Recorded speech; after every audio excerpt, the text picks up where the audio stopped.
Mini blog 32 লে স্বাগতম। এটা ৰিইনষ্টল আছিল, তো মেচিন এটা খুলি মিলি বেলেগ এটা জায়গাত লগাব লাগে, শিফটিং হৈছিল।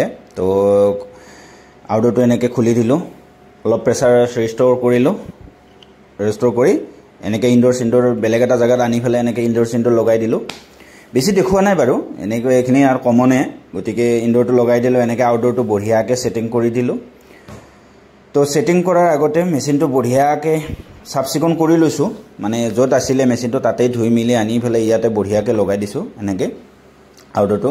তো এনেকৈ 4th ফ্ল'ৰ টপত হয়, স্লেব বনাই দিছে। তো স্লেবত এনেকৈ বঢ়িয়াকৈ লগাই মেলি বঢ়িয়াকৈ ছেটিং কৰি মেচিন চলাই দিছোঁ।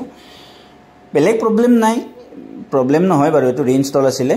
তো এনেকৈ বঢ়িয়াকৈ খুলি মেলি আনি লগাই মেলি বঢ়িয়াকৈ গেছ চাৰ্জ কৰি বঢ়িয়াকৈ টিক টপ বনাই মেচিনটো চলাই দিছোঁ, চলি গৈছে। তো এইখিনিয়ে আছিলে মিনি ব্লগটো, এইখিনিয়ে আৰু।